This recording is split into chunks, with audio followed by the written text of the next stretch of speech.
नमस्कार। आज हम संस्कृत साहित्य पर चर्चा करना चाहेंगे। तो हमारा जो आज विषय है वह है संस्कृत साहित्य के गद्य काव्य की प्रारंभिक काल और विकास यात्रा। यानी कि जो संस्कृत साहित्य में जो गद्य का प्रारंभ हुआ उसके बारे में हम लोग चर्चा करेंगे। तो बंधु, संस्कृत हमारी प्राचीनतम भाषाओं में एक है। संस्कृत साहित्य की जो संपदा है अति समृद्ध है, लेकिन जब हम गद्य साहित्य देखते हैं तो यह कुछ पद्य की अपेक्षा कमजोर हो जाती है। तो हम पहले गद्य के बारे में जानेंगे कि यह गद्य क्या है। बंधु, सरल शब्दों में ऐसे जाने कि गद्य वह है जिसमें कि छंद की विधान नहीं है, छंद रहित है। इसमें काव्य गुण, काव्य दोष, इन सब पर विचार नहीं करना है और हमें स्वतंत्र होकर के लिखना है। और इसमें न तो रस है न अलंकार है। यह सरल शब्दों में कहें तो यह छंद रहित है। और गद्य के विषय में कहा भी गया है कि गद्यम कविना निक्षम वदंती, अर्थात गद्य काव्य को कवियों की कसौटी माना गया है। तो इस तरह से हम जान सकते हैं कि गद्य जो है कवि के लिए एक कसौटी जैसा हो जाता है, क्योंकि एक परंपरा रही थी ना संस्कृत में काव्यों की, पदों की। तो गद्य की जो अभाव हुआ, इसके कई कारण हुए। इसका तो एक कारण यह हुआ कि इस विधा में जो आलोचक गण थे, उनके जो मानक दंड थे बहुत उच्च आदर्शों के थे। बहुत उच्चतम मानक दंड के कारण भी लोग इससे भागते थे।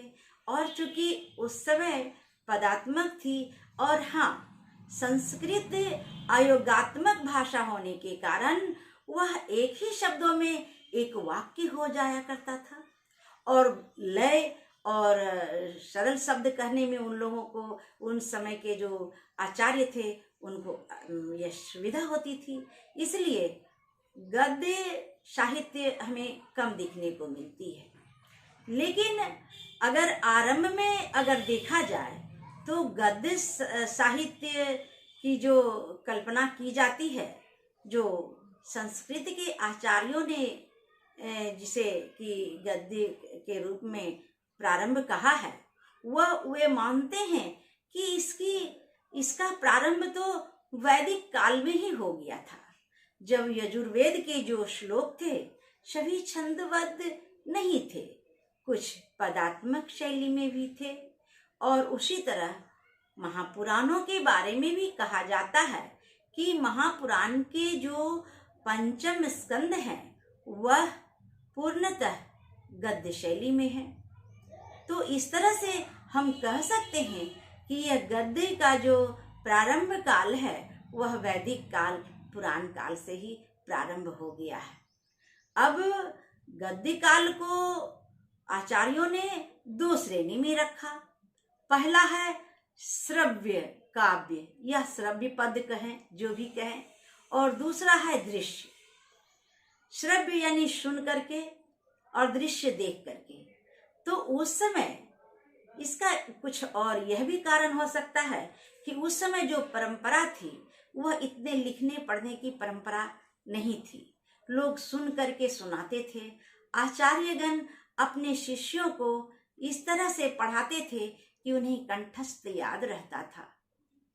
यही कारण है कि आज उसका प्रमाण भी कहीं कहीं बहुत कम मिलता है। और अभिनय कला के द्वारा यानी श्रव्य यानी कि दृश्य के माध्यम से अभिनय कला के द्वारा वो बताते थे अभिनय करके, जैसे कि भरत मुनि का नाट्य शास्त्र। तो इस तरह से हम देखते हैं कि यह जो प्रारंभिक काल वेद काल है और उसमें जो आचार्य का है, तो ये श्रव्य गद्य या श्रव्य विधा के माध्यम से इसका कारण भी हम लोग जानते हैं कि वह आज की तरह इतना सरल नहीं रहा होगा। इस तरह से कागज और कलम की सुविधा नहीं हुई होगी, तभी तो श्रव्य जो विधा थी उन्हीं को अपनाया गया होगा।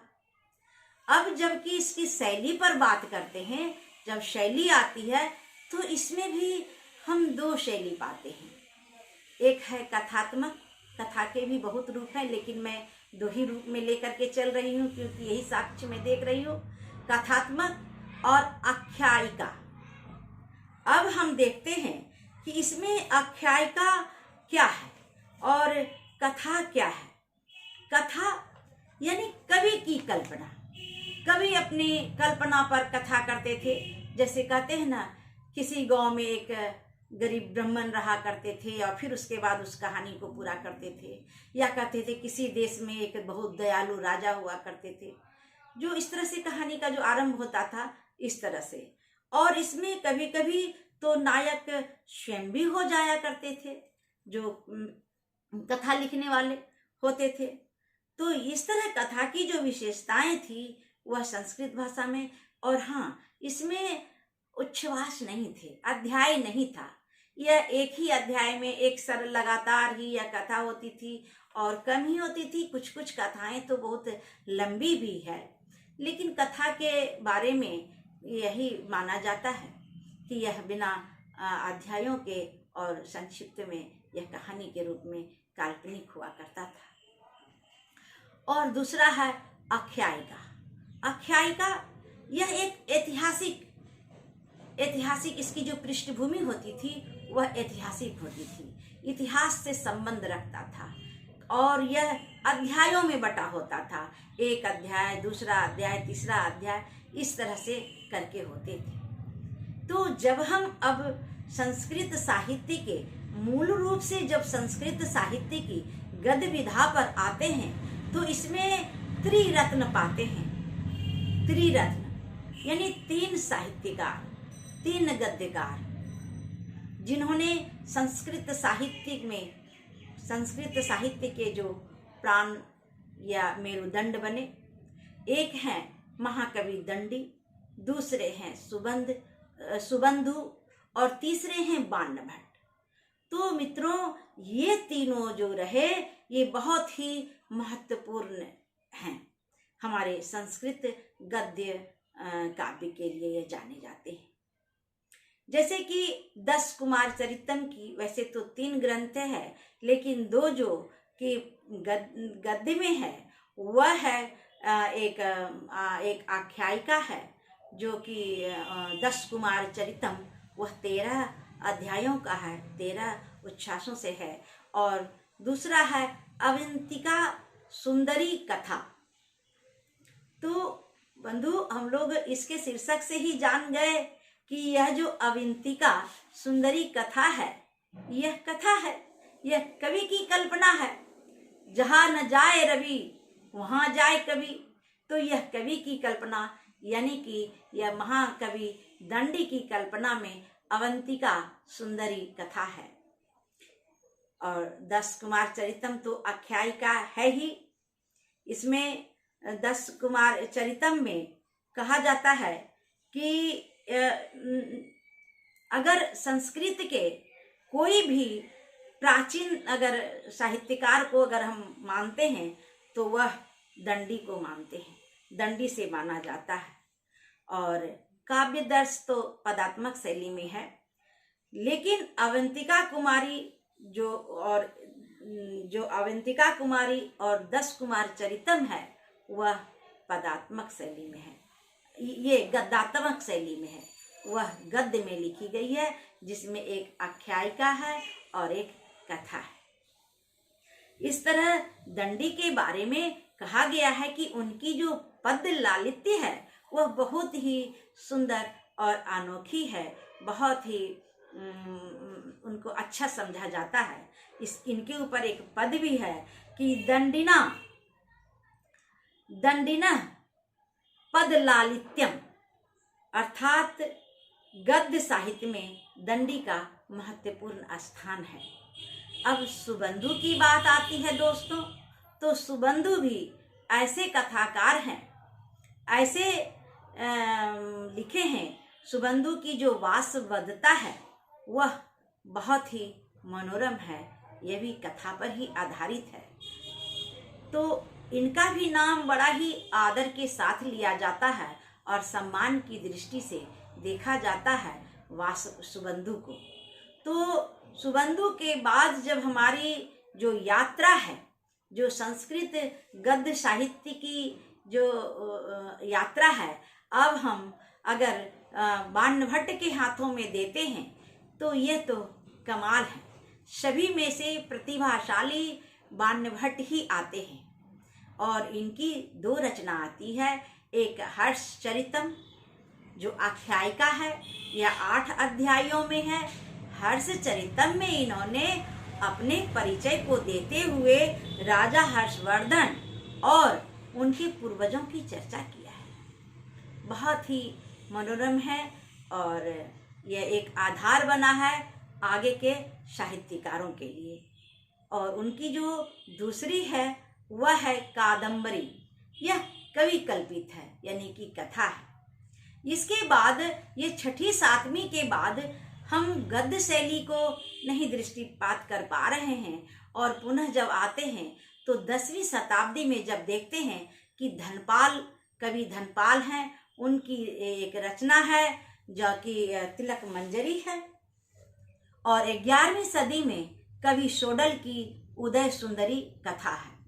फिर बीच में अंतराल हो जाता है, यानी कि संस्कृत साहित्य में जो गद्य साधना है वह थोड़ा कम दिखने को यही सब कारण है कि मिलता है।